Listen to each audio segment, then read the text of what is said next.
반갑습니다, 여러분. 오늘 우리가 파헤쳐볼 내용은 꽤 묵직하면서도 진짜 흥미로운 주제입니다. 바로 세대와 세대가 생존을 이어가는 방식 뒤에 숨겨진 비밀스러운 메커니즘, 그리고 우리의 핵심 가치를 조용히 무너뜨리고 있는 보이지 않는 위기에 대한 건데요. 한 세대의 정체성이 다음 세대로 과연 어떻게 넘어가는지 그 기억의 건축학을 오늘 속 시원하게 해설해드리겠습니다. 시작하면서 아주 거대한 질문 하나 던져볼게요. 여러분, 문명은 도대체 언제 무너질까요? 솔직히 우리는 문명의 종말이나 사회 붕괴를 상상하면 무슨 할리우드 영화에 나오는 소행성 충돌이나 끔찍한 대격변을 떠올리잖아요. 그런데 오늘 우리가 살펴볼 역사적 텍스트들은요, 이런 일반적인 생각에 완전히 정면으로 도전합니다. 보통 우리는 뉴스에서 경제 지표가 곤두박질 치거나 군사력이 약해진다거나 막 정치적인 혼란이 올 때 나라가 망하려나 보다 하면서 외부 요인에 엄청 집착하죠. 하지만 팩트체크를 해보면 진짜 위험은 100% 내부에 있습니다. 바로 기억을 잃는 것. 다시 말해 우리를 지탱해주던 그 근본적인 가치와 이야기들을 잊어버리는 바로 그 순간 말입니다. 영국의 그 유명한 역사학자 아놀드 토인비 아시죠? 이분의 분석이 이 사실을 아주 기가 막히게 짚어냅니다. 수많은 문명의 흑역사를 연구해보니까 밖에서 공격을 받아 무너지기 전에 항상 안에서 먼저 썩어서 무너진다는 보편적인 패턴이 있더라는 거죠. 그러니까 눈에 보이는 물리적인 성벽이 무너지기 전에 우리 머릿속의 정신적인 기억의 성벽이 먼저 와르르 무너진다는 겁니다. 그런데 소름 돋는 건 이게 고대 문헌에서도 정확하게 일치한다는 거예요. 고대 이스라엘의 사사기 기록을 보면요. 이스라엘이 전쟁에 져서 망한 게 아닙니다. 가난해서도 아니에요. 딱 한 가지 이유였습니다.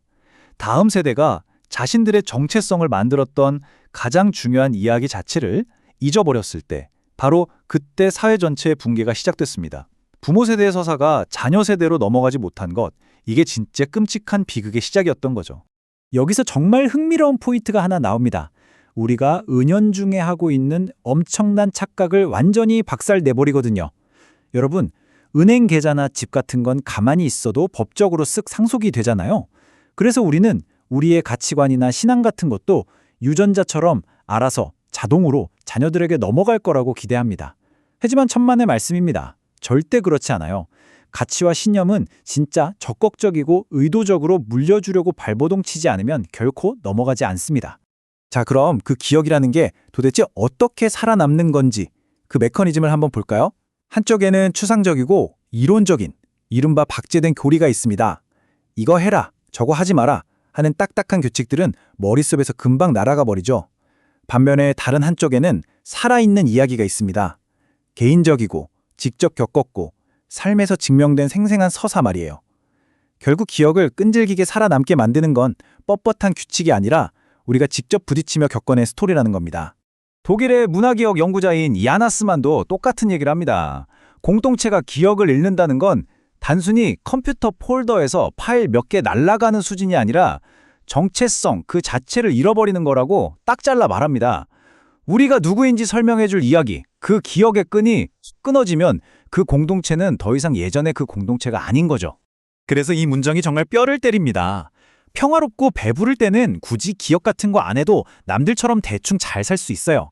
하지만 삶의 진짜 폭풍이 몰아치고 미친 듯한 압박이 찾아올 때 깊이 닻을 내리지 못한 믿음들, 그러니까 내 삶에 살아있는 이야기로 남지 않은 가치관들은요, 가장 먼저 쓰레기통에 버려집니다. 그 위기를 견뎌낼 힘 자체가 없으니까요. 자, 전수의 무대, 가정입니다. 여기까지 들으셨으면 문제의 핵심은 파악하셨을 텐데요. 이제 이 막중한 책임의 무대를 저 밖의 학교나 거대한 기관에서 가장 사적이고 친밀한 공간인 우리 집 거실로 싹 가져와 보겠습니다. 고대 히브리어 원문을 파고들다가 진짜 기가 막힌 단어를 하나 발견했어요. 바로 호다라는 단어인데요. 이게 그냥 칠판에 써놓고 알려줄게 하는 게 아닙니다. 아이가 스스로 깨달을 때까지 팔짱 끼고 여유롭게 기다리는 게 아니라 완전 적극적으로 개입해서 목적을 가지고 반드시 알게 만들어버리는 엄청나게 공격적인 책임을 말합니다. 교육은 가만히 기다리는 수동적인 게 아니라는 거죠. 이게 우리 뇌구조, 심리학적 현실하고도 완전 찰떡같이 맞아떨어집니다. 솔직히 우리 기억력, 본능적으로 자꾸 까먹게 세팅되어 있잖아요. 좋은 일, 감사한 일은 뒤돌아서면 까먹는데 누가 나한테 상처 준 거, 불만스러운 건 아주 뇌에 선명하게 각인됩니다. 맞죠? 그래서 긍정적인 가치나 좋은 기억을 계속 유지하려면 가정 내에 끊임없이 묻고 기념하는 완전 의도적인 시스템과 반복이 절대적으로 필요합니다. 교육 심리학의 끝판왕이죠. 알버트 반두라의 이론이 이걸 정확히 증명합니다. 사람은 백날 말로 떠드는 것보다 눈으로 한 번 보는 관찰을 통해 배운다는 거예요. 아이들은 엄마 아빠의 긴 잔소리를 듣기 훨씬 전부터 부모의 뒷모습, 불안해하는 표정, 무의식적인 행동들을 이미 싹 다 스캔하고 읽어냅니다. 부모가 불안해하면 아이도 불안을 배우는 거고요. 고대의 지혜를 현대 심리학이 그냥 도장 찍어준 거죠. 그래서 여기서 제일 중요한 건 순서입니다. 고대 신명기 텍스트가 말하는 가르침의 원리를 보면요. 1단계가 뭡니까? 부모가 먼저 그 가치를 자기 마음에 깊이 새기는 겁니다. 그러고 나서 2단계로 자녀에게 가르치는 거죠. 너무 당연하지만 뼈아픈 진실 아닙니까? 내 마음속에서 타오르지도 않는 불꽃을 어떻게 남의 마음에 옮겨붙이겠어요? 절대 불가능하죠. 다음은 궁극적인 절대적 신뢰에 대한 부분입니다. 그렇다면 우리가 집에서 그렇게 끊임없이 가치를 가르치려고 애쓰는 최종 목적, 그 궁극적인 목표는 도대체 뭘까요? 단순히 말 잘 듣는 착한 아이를 만들기 위해서일까요? 여기서 또 하나의 엄청난 히브리어 단어가 등장합니다. 바로 야할. 이건 그냥 잘 됐으면 좋겠다 하는 가벼운 희망사항이 아닙니다. 내 삶에 진짜 미친 듯한 폭풍이 몰아치고 모든 게 무너져 내리는 그 최악의 순간에 닻을 꽉 내리듯 절대적으로 신뢰하고 버티는 걸 말해요. 우리가 다음 세대에게 이야기를 물려주려는 진짜 이유는 바로 이 야할, 절대 흔들리지 않는 신뢰의 닷을 그들 마음에 심어주기 위해서입니다. 유명한 발달 심리학자 에릭 에릭슨도 이와 똑같은 맥락의 이야기를 했습니다. 인간이 안정적으로 자아를 만들고 정체성을 형성하는 데 있어서 가장 핵심적이고 근본적인 재료가 바로 신뢰라는 겁니다. 수천 년 전 고대 텍스트의 목표와 현대 심리학이 찾아낸 안정적 인간의 조건이 이렇게 완벽하게 만납니다. 정말 놀랍지 않나요? 그래서 회복 탄력성, 즉 오뚜기처럼 다시 일어나는 힘의 흐름을 보면요. 반드시 1단계가 기억이고 2단계가 순종, 즉 규칙 지키기가 되어야 합니다. 우리는 맨날 애들한테 너 이거 왜 안 지켜? 하면서 규칙부터 들이밀잖아요. 하지만 좋은 기억이 먼저 깔려있지 않으면 그 규칙은 위기 상황에서 그 압박감을 못 버티고 산산조각 나버립니다. 왜 이걸 지켜야 하는지 그 스토리를 기억하는 사람만이 끝까지 버틸 수 있는 겁니다. 자, 세대를 뛰어넘는 메아리, 당신의 이야기를 나누세요. 이제 우리 이야기를 좀 해볼까요? 거대한 문명이 무너지는 걸 막아낼 수 있는 진짜 실천적인 힘이 어디서 나오는지 직접 확인해 보겠습니다. 의도적인 가치 전수가 얼마나 엄청난 나비 효과를 가져오는지 제임스 돕슨 가문의 케이스를 한번 보세요.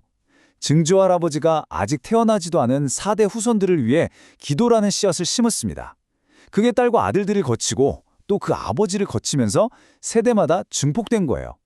결과는요? 전 세계 수백만 명의 가정을 살리고 치유하는 엄청난 폭포수가 되었습니다. 이게 바로 제대로 투자된 영적 수익률의 위력입니다.